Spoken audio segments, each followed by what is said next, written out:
Welcome to The Rest is Giant Robots, a conversation through the careers of writer Simon Furman and artist Andrew Wildman. Recollections and revelations about the highs and the lows as creatives in comics, books, games, film and TV. Hi, so welcome to episode 5? Five, yeah. Got 5 of these things. Yes, so my name's Andrew Wildman, artist on comics, TV, film, and lots of other bits and pieces. And my name's Simon Furman. I'm the writer on Transformers and many other things, some of which we're hopefully going to talk about today. And that was just us showing you that we can mix it up a bit. We don't always start the same way. We probably will from now on, though. Just revert to type. Yeah. Yeah. But we'll try and do something different from time to time, just so you don't think you're listening to the same episode. Yeah, fair enough. So where were we? Last time we kind of digressed a bit, I guess, into conventions and the whole history of not just Transformers conventions, but comic conventions that we've attended and how much they've changed. So I guess we want to sort of rewind a little bit to the end of episode 3, where I'd kind of started my tenure at Marvel US working on Transformers, and we were leading up to issue 69 when you joined. But I thought before we get to that, we're going to be talking, I guess, about some of the other things as well as Transformers we've worked on for Marvel. But before all that, there was Marvel UK's little burst of US format publishing that we slightly skipped over. Yeah. I mean, and that lasted for a while. There was quite a lot, but obviously there was the original ones that kicked off some really interesting stuff, which obviously you're going to tell it because it was nothing to do with me, but it was very, very, very much to do with you. But yes, and the kind of ripples from those couple of little projects reached quite far, didn't they?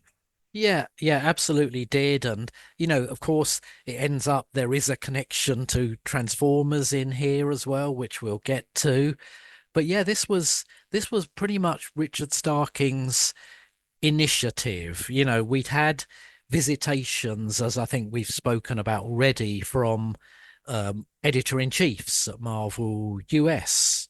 We'd had Jim Shooter over, we'd had Tom DeFalco over, and there was a sort of feeling that while we were doing good work on the licensed product, could we be doing something more original Marvel UK? Marvel UK had Captain Britain, which had already, I think Captain Britain Monthly had finished by then. So I don't know whether there was much original work coming out of Marvel at that point. It was all licensed. And Richard Starkings, and I'm pretty sure Jenny O'Connor, who was the sort of the next stage up editor, and Robert, were talking about, well, maybe we should be doing our own titles, establishing a few of our own IPs rather than just, licensed or existing Marvel characters. And, the first one out of the sort of hatch, I guess, was Dragon's Claws, which came out of, strangely, Richard just asking Jeff Senior to do some free-form examples of something sci-fi or fantasy, and he just did a page of drawings of a character, one of which was this crouching figure with a gun behind a wall and a sort of battle type helmet on. And that was slightly the genesis of Dragon's Claws, or Dragon's Teeth as it was meant to be. And that was a kind of strange thing, and I was delighted, doing US format comic series that was going to be sold in America as well was thrilling. It was wow. these are proper comics, if you like. And Yeah. Proper comics in color and the right size and all that kind of stuff that we'd grown up with.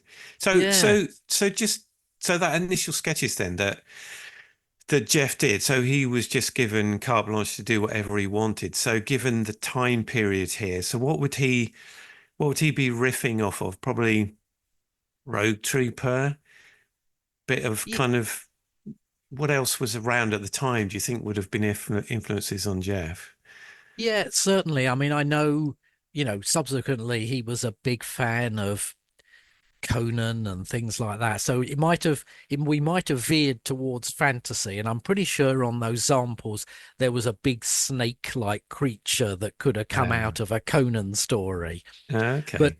but yeah, I'm sure he'd done work for 2000, little bits and pieces, probably Future Shocks. He'd done a lot of work for it was not Star Lord, but there was a little digest size sci-fi series around that time.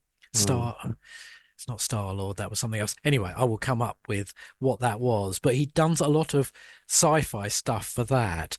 And I think so, I think he was probably channeling that as much as anything, right. drawing a sci-fi combat guy. And it just very much, I think, struck Richard and all of us as the way to go, Yeah. not sort of fantasy, but more, that 2000 AD style, Yeah. And so very, distant. very definitely not Marvel superhero style. No, I mean, I That's think that was interesting. a slightly conscious decision not to try and out, we didn't want to be competing with Marvel Yeah. US. Yeah. And, we had Captain Britain, and there was that superhero-y side to Marvel. There was Night Raven and a few other strips, but sci-fi sort of felt like the way to go, a little more, that dystopian, edgy, slightly dark humor that Yeah. 2000 AD did. Which was very much the kind of zeitgeist as well because of the whole kind of aliens thing that had made such an impact um, on the genre anyway. I always thought because after Star Wars, which is just basically space western, prior to that 2001, which was just sort of NASA on speed.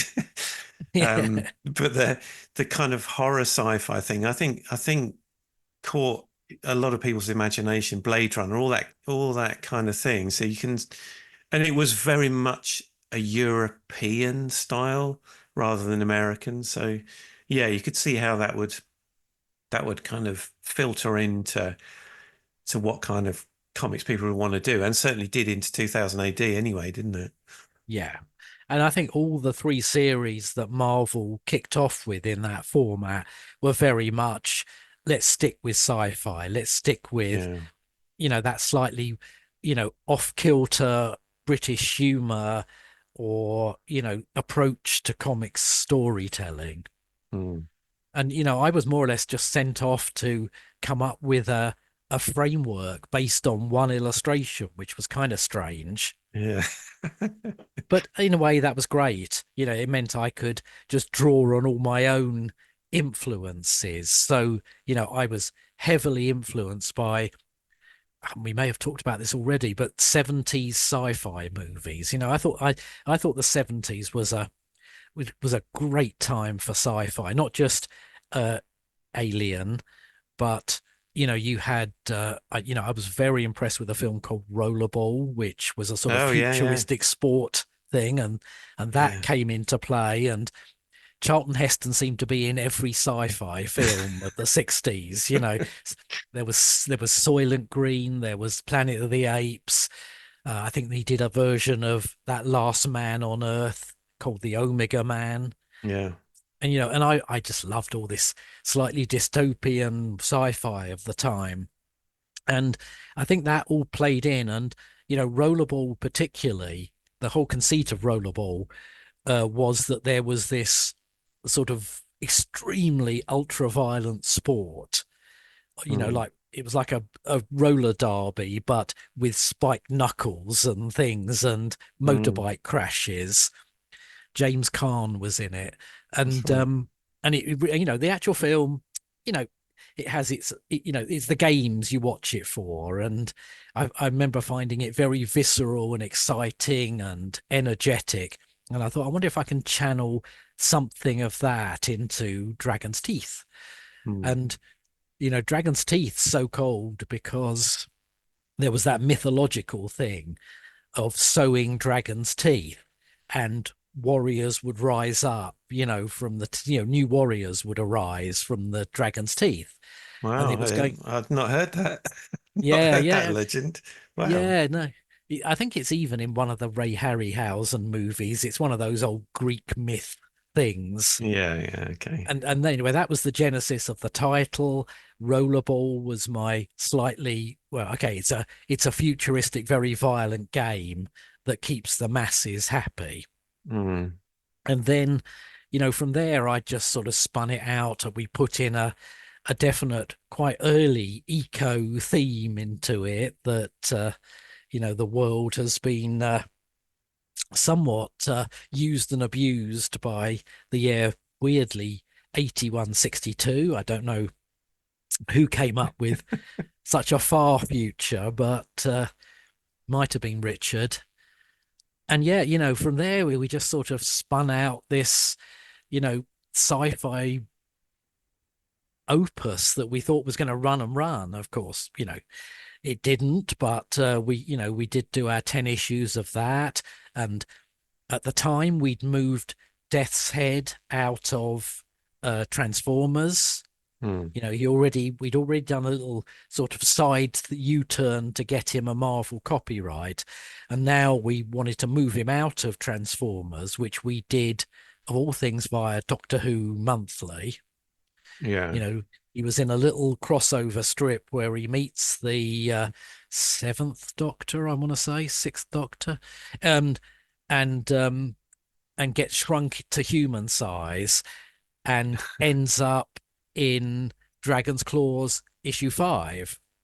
So that, We I mean we that is odd though, isn't it? That is odd to kind of extract him from Transformers via Doctor Who to Dragon's Teeth. It's like, wow, that's a roundabout route. Was that purely for some kind of legal reasons or uh, it kind of just worked with what we had, to get him from one to the other. It felt like they needed something interim. And Mm. the whole Doctor Who thing was that, he jumped through some kind of time gate at the end of his Transformers story, and we just had him collide with the TARDIS.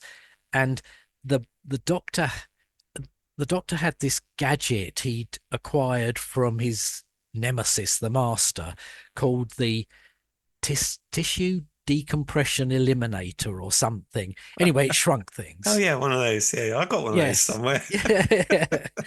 Anyway, that was the perfect, tool we needed to get Death's Head down to human size Yeah, and dump him in the year 8162 so he could meet Dragon's Claws and yeah. spin off from that into his own title. So it was somewhat tortuous. I mean, with all those strange, tortuous, tenuous connections, I mean, are there rights complications? The fact that their set appeared in Doctor Who, does the BBC have any claim to anything? I think the only problem is now the crossovers with the Doctor can't be reprinted by Marvel All right. because they don't have the license. So I Yeah. think those stories have to be left out of collections at the moment, which is a shame, but Yeah. not catastrophic.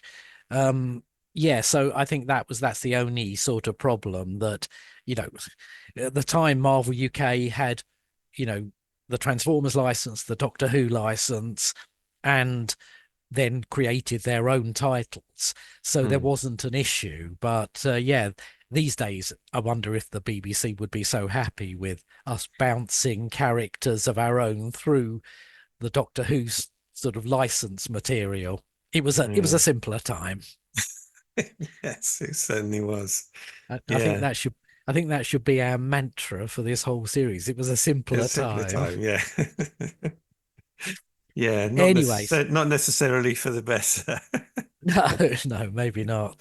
So yeah, Dragon's Claws turned into a Death's Head Death's Head monthly series. So for a while we had those two running concurrently, and meanwhile John Carnell and Andy Lanning had come up with Sleaze Brothers. They're Mm, very sci-fi Blues Brothers inspired bit of sort of madness that they did so well. mm, It was really sort of, very different beast to Dragon's Claws or Death's Head. mm. Uh, but, Fair enough. wonderful. It was great that there seemed to be this flurry of original IP creativeness going on. Mm. And sadly, it was a bit short-lived. So what? So just to for sort of clarity, what year was Dragon's Teeth, um, and then Sleaze Brothers? I think it pretty much, I'm pretty sure that Dragon's Teeth Claws was Mm, 88 into 89. Death's Head was largely 89, maybe tipped slightly into 1990, and Sleaze Brothers was somewhere around that time mm. in the And mix. when did Dragon's Teeth become Dragon's Claws, and Uh, why? Yeah, that was a kind of strange one. Dragon's Teeth made so much more sense. The logo had Richard had drawn the logo and it had teeth in it. So, Mm, we were all, and I think the first three issues were drawn, lettered, colored as Dragon's Teeth. I think I still have them somewhere mm, as Dragon's Teeth. It's the logo. They're referred to as Dragon's Teeth throughout. And then out of nowhere, we were contacted, or Richard or Marvel UK as a whole were contacted by a small press American comic called Dragon's Teeth, which we'd oh, never even heard about.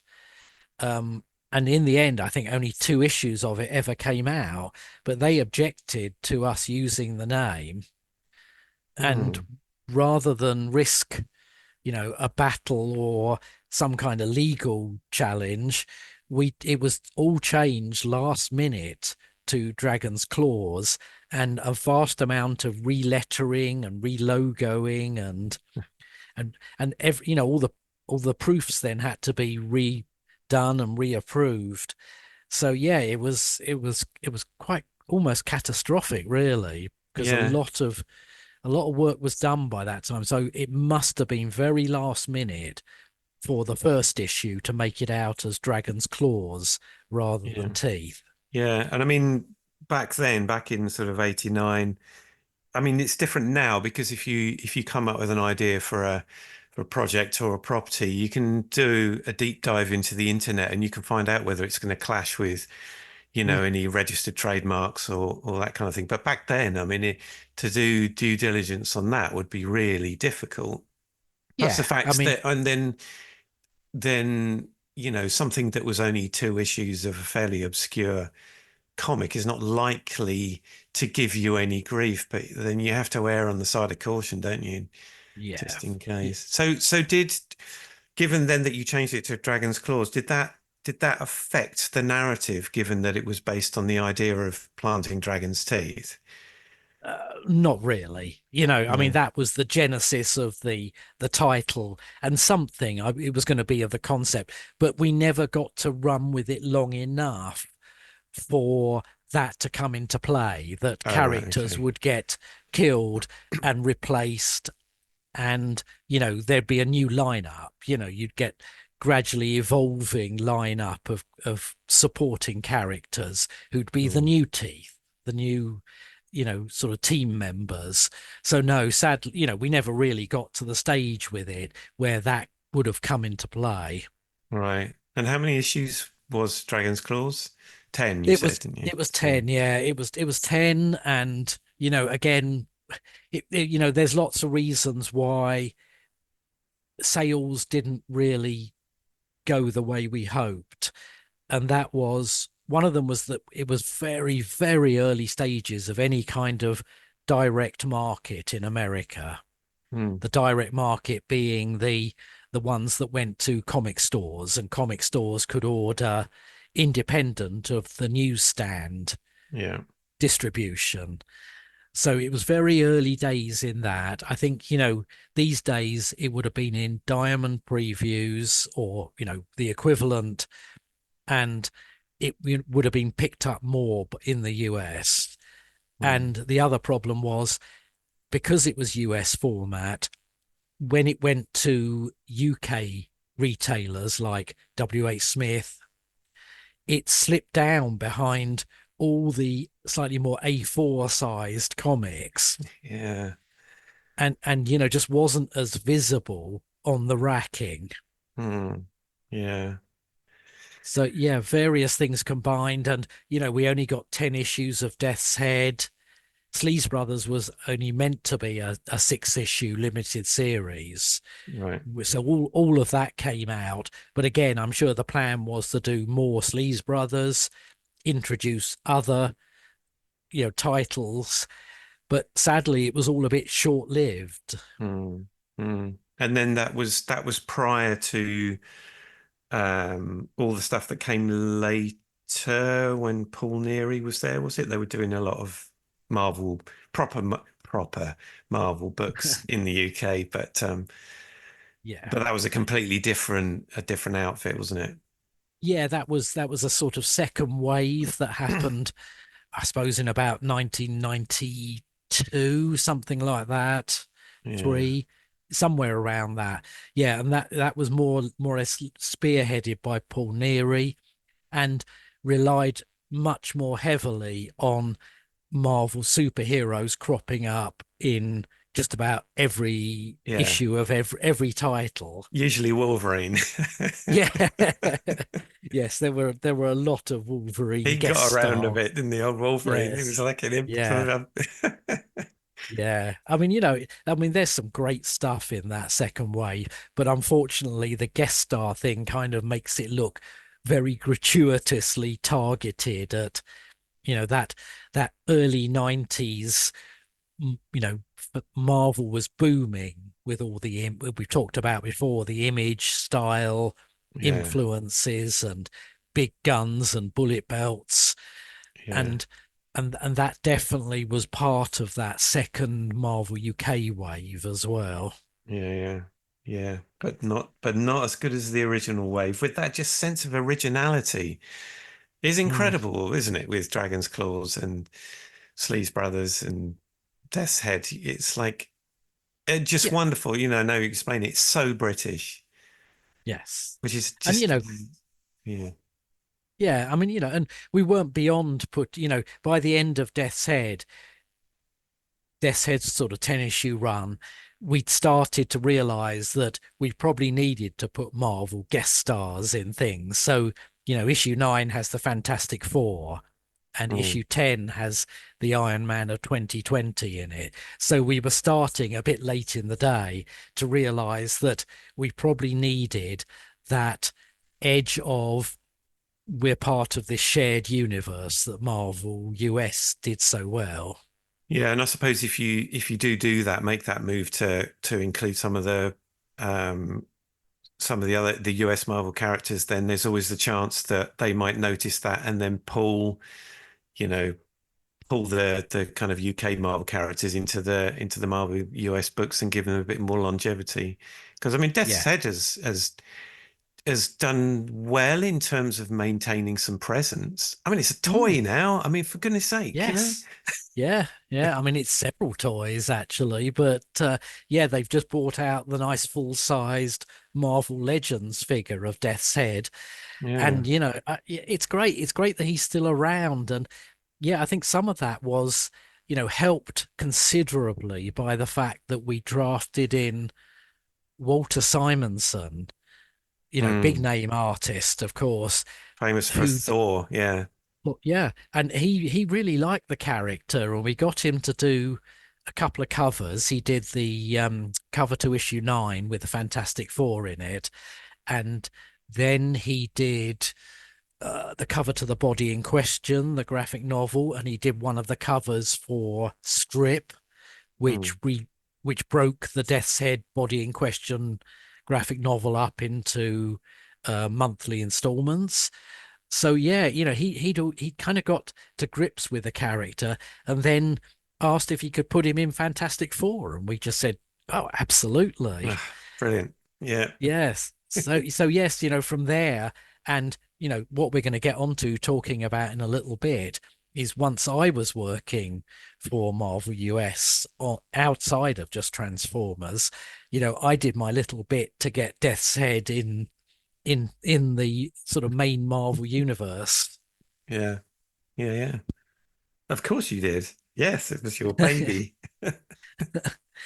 So let's, I guess that's sort of covered that bit. But maybe we should go back to the end of episode 3 again, where we were talking about Jeff had just come on the Marvel Transformers book to do some issues, Mm, and then Jose Delbo came back to do issue 67, by which point I'm pretty sure he was being lined up to draw Brute Force, something else I was writing for Marvel.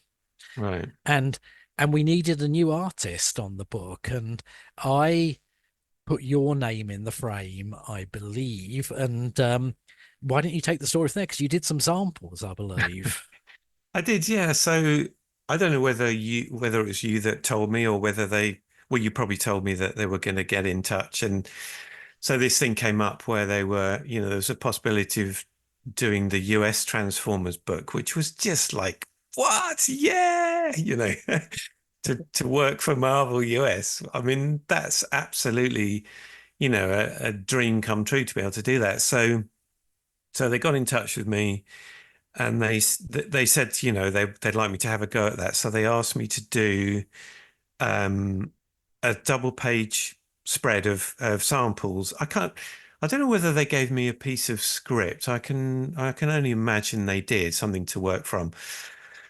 So they asked me to do this kind of test tryout kind of thing.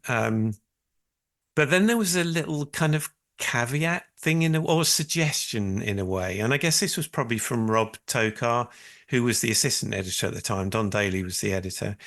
Um, anyway, they said to me, we like what you've done on the UK book, but the American audience like their robots to look like robots. I was like, okay. So, obviously mine didn't occur to them that way. They looked a bit more organic. So, but they wanted them to look like robots. And if you look at, Jose Delbo's work or any of that kind of thing, it's clean a lot.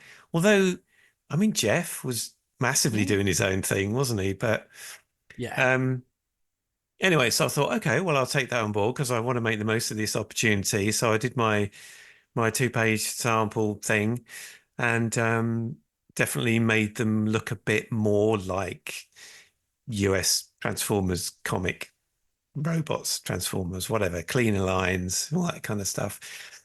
And then just sort of very happily sent it in and just kind of waited, thinking, well, this is going to be amazing. And I can't remember how I heard. I can only assume it was a phone call. I mean, there was no email or anything, so I would imagine it was a phone call or possibly a letter faxed over. And they said, thank you for your 2-page sample, but it's not really what we're after. So sorry, but no. And I was Mm. like, what the hell? Yeah. So that was it. And That was my dream of getting into American comics, completely blown out of the water. and I But think I don't I know what think you heard. What was your side of that well, story then? well, from my side, I was very much pushing for you to be the next artist. As far as I was concerned, you were going to be drawing issue 68. Hmm. And, I thought this was going to be pretty much a done deal. But Don Daly, for whatever reason, had another artist in mind, this guy called Dwayne Turner. Hmm. And I don't know why, or whether Dwayne had expressed an interest, or Don just thought he'd be a good fit for the book. But he was the one that Don was sort of leaning towards, despite the fact that I was far more keen that you came on board. But Don was the editor. I didn't really have a veto on this. All I could do was go, okay, well, let's see how he does with issue 68. So Dwayne drew issue 68, and you could kind of tell his heart wasn't in it because Dwayne's a great artist. I'd seen Yeah. other stuff he'd done, He did some and amazing Black Panther work, didn't he? Yeah, very good. absolutely. And so it just kind of just didn't sort of, it was like he didn't quite gel with the robot characters, and the issue was very human centric. It was even called the human factor. And it had this, it was the creation of this little sort of superhero team, Circuit Breaker, and then these new characters Hmm. that were going to be, my little Transformers superhero team. And it just kind of just lacked a bit. And I think everybody saw it. Even Don saw it wasn't quite what he was hoping for. Hmm. So at that stage, once we saw the art, I just think I banged the drum again and said, I think we've just got to get Andrew drafted in for this. And, quite possibly Dwayne himself, I don't know, wasn't keen to do more. Hmm. I don't think he was champing at the bit to do issue 69. He was probably, yeah, that wasn't quite to my taste. Yeah. And so suddenly, we did need an artist again. And I think, at that point, Don kind of just caved. And, you know, I was always clear that you do, what you do, and it would all work out. And if I remember rightly, issue 69, which was your first, Hmm. wasn't inked by Baskerville, was it? No, It it was wasn't. somebody else. No. No, no. I mean, And they came back to me, said, "Oh, hi, it's us again," kind of thing. And they said, we've been thinking about this situation, and actually, we would like you to do the book." And I was like, "Okay, great." And I was like, "Well, okay, what about the style? You weren't sure." And they said, "You can do what you like." yeah, But it was almost in a like, we don't give a damn. Whatever. We're over all this. We don't want these conversations anymore. Just get on with it. So they said you can do what you like. So I can remember that first page of Transformers, and it opened with a like an external shot of the Ark, I think, going through space. mm, That was torture, that page. It was like it felt like the rest of my life depended on that one page, and that whole kind of blank page in front of you artist syndrome thing just was. I don't know how long it took me to do that first page. um yeah, I mean, obviously I eventually got through it, and then the second page seemed a lot easier, and I did my thing. I put mm, detail in, and it was a bit more organic and all that kind of stuff. So I thought I might as well go to town then and see what happens. But then, like you say, Stephen Baskerville hadn't been taken on as the inker. I think it was Harry Candelario had yeah, been. I don't know why they chose him, but nevertheless, he was an inker for Marvel, so they brought him in, and his approach was fine, but it pretty much took out all of the kind of detailing and the sort of organic nature of what I was putting back in. It had taken it all out. So it's almost like they said you can do what you like. I did what I like, and then they almost pressed the button to undo all of that to make it look like yeah, robots. So yes. there we go. I mean, I have a feeling that was probably Don still trying to say, oh, we've got to make it look more like Jose's stuff or something like that. Yeah. But, again, I'm pretty sure myself and maybe Rob just said, this is taking all the life out of it. And, you know, we should really just get an ink. And of course, I knew that Baskers had already inked your work and seemed to Yeah. work well on your stuff.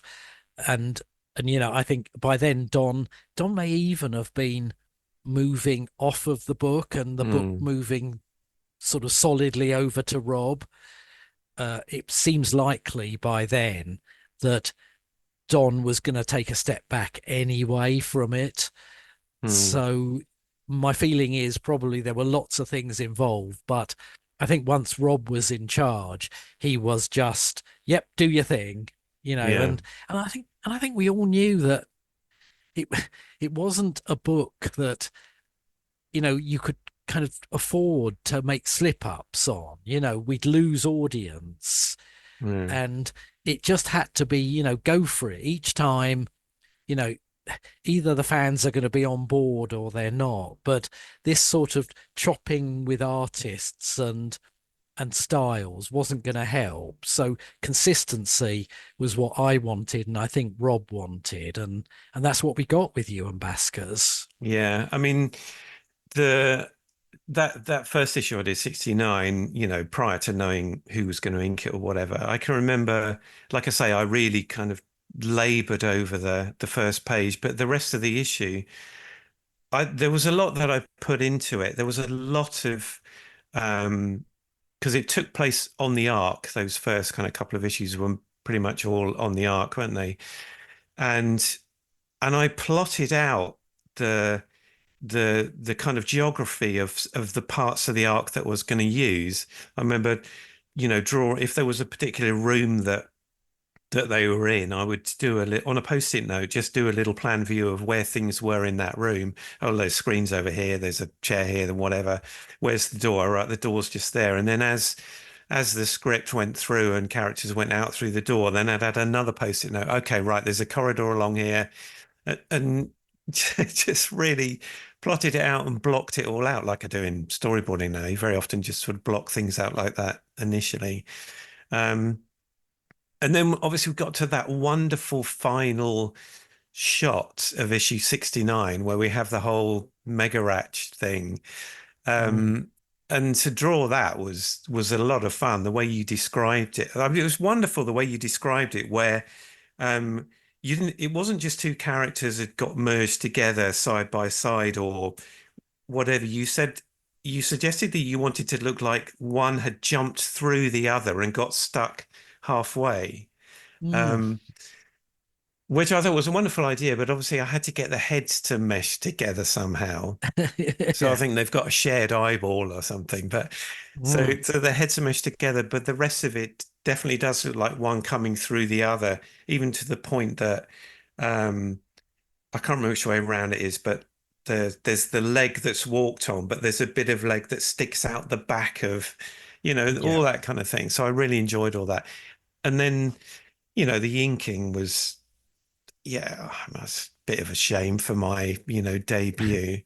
But then obviously Baskerville came on and did an amazing job. And I've had a lot of people say to me, somebody very, very recently said to me, who'd met me for the first time at a convention, they said that they absolutely loved issue 69 because the Mega Ratch character was just such an incredible way to end the book with like, what the hell is this? The Yeah. Transformers had not been like that before. I mean, we'd had zombie Starscream and things, um, but so they were actually blown away by that. But then they said when issue 70 came out and they opened the book and that first, Mm. splash page of Mega Ratch again, which was pretty much straight off the back of 69, but inked by Baskerville, they said it was like the same image, but like in 4K HD. It was just suddenly Yeah. it was like the TV show had become a movie for them. And that from then on, what Stephen was doing to it just dialed it up immensely. And then we really got into the nitty gritty of it. Yeah, and everybody remembers the cover of issue 70.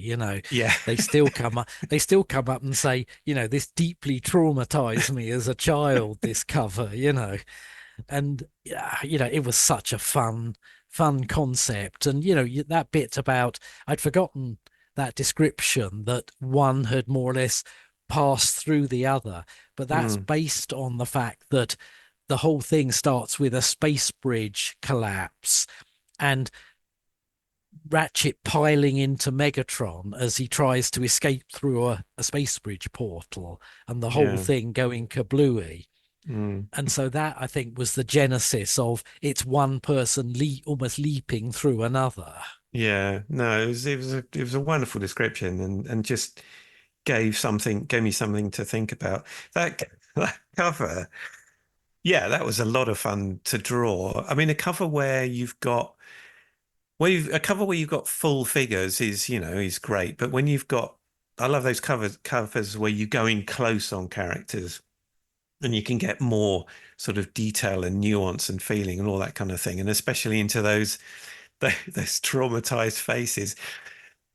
But it's a very, very 80s cover, um, rather than even a 90s cover, because um, I think your description had been, close up with them, and you probably said holding up a piece of paper saying "help us" on it, it's got kind of scrawled on it, um, which was good. And yes, that's very traumatic to see that's kind of scrawled on it. But the piece of paper that they're holding up is a piece of paper ripped out of a FiloFax because it's I got didn't the realize that. yeah, with the where the kind of punch holes are that you put it in. So for anyone who doesn't know, a Filofax was a very a very sort of late 80s thing. And it was like a very, very small ring binder that was divided up, and you could have paper in there just for writing notes, but you could have a diary, and you could have all sorts of, maps, all sorts of things. You could buy packets and collect different things to put in your Filofax. Um, and there was a character on EastEnders at the time that had one of these things, and I thought, I want one of these. This is amazing. I want one of these. So I searched high and low, and eventually got one. And I loved my Filofax. So it was probably sitting on my desk at the time. And when the description was like holding up a piece of paper, I just thought, yeah, I'm going to use my Filofax because I love my Filofax. I'm pretty sure at this time I was doing those awful cover sketches that I used to do. They were But wonderful, Simon. but I mean, they generally got the idea across. But we did have a wonderful series of covers at this point. There's the issue 70 cover, then Yeah, 71 is the surrender cover where Optimus Prime is kneeling, putting down the Autobot badge at Scorponok's leg yeah. and foot that's sort of extended. And I remember quite vividly badly drawing that one, but Hmm. you reproduce the angle almost exactly on that one, which was great. It was like, oh wow, he's actually taken my layout there. Yeah. So and we just had I think really till the end we had such a good run of very memorable covers. Well, I mean, that was your kind of role as the writer and the kind of, the visionary. You're thinking of the narrative, what's happening, and into the characters. To have those, I mean, I could, if I'd have just been given the task of doing a cover, do whatever you like, something that reflects a story, I'd have done whatever I did. But it was, yeah, it was nice to have the cover description and the wonderful illustrations you did, come directly from the writer, because then it is going to key into exactly what the issue is about. Um, yeah, it was some good ones. Yeah, we had a good run together in that period, right up to issue 75, where I know Jeff had to jump in for the double-sized issue just because it would have probably destroyed you schedule-wise having to do, an extra-sized issue as well as the other stuff. But Yeah. other than that, it was uninterrupted from 69 through to the final issue, Mm. and it gave us a real chance, I think, to just develop our own kind of story momentum about it. It felt like, 69 to 80 was very much its own section of the Transformers story. Yeah, I think so. And it was a nice jumping on point for me because it was that sort of quiet moment on the arc, and then everything sort of grew from there. So yeah, it was a good one, definitely. Yeah. And I suppose we're going to have to wrap this up at some point soonish. So Yeah. really, that was your door opener for Marvel US. I mean, I'd been in a little longer, and I Mm. think I think by this point, like I say, Brute Force was something I was going on to do as well as Transformers at the time. And Brute Force came out of, it was developed by a guy whose name I can't remember now, Charles something. And he brought it to Marvel, and Marvel thought this was a great idea to do a comic that would basically be the launch platform for a toy company to come in and say, we'll make the action figures, almost the inverse of G.I. Joe and Transformers, where it had been action figures into comic. This was supposed to be comic into action figures, and Brute Force, which I'll talk a little bit more about next time, was, that was the embryo idea. And Bob Budiansky was the editor of Marvel Special Projects. So he would do the things, slightly outside of the more mainstream books. And Brute Force was, because it was his baby, he just turned around to me and said, would you like to write this? And I thought, animals in exoskeletons. It's not exactly blowing my skirt up, but at the time, and I'm sure like you, we were both just on the lookout for anything that, might be termed a proper Marvel universe book. I'm sure. I thought you were going to say at that point. I thought you were going to say, and at the time, like you, I'm sure we used to wear skirts. Yeah, yeah. That's possibly where we end this one. Then I thought you weren't going to give that one away. Yeah, on that bombshell. Yeah. Anyway, yes. So possibly that's where we can wrap this, unless you want to jump in with any last thoughts on your Transformers run. No, I mean, over time, obviously, it would be nice to get into specific little things that happened during that run, story details, little Easter eggs, whatever. There's a lot of stuff in there, but no, that's a good way to kind of speed through how we got there and how long that lasted and what came next. But yeah, who knows what we'll talk about next week, Simon? Yeah, possibly none of these things. No, we'll talk about skirts. Well, I'm sure that's what our fans want to know. I'm sure they don't. Good. All right. Yep. Have a good 2 weeks, everybody, and we'll catch you next time. It's goodbye from me. And it's goodbye from him.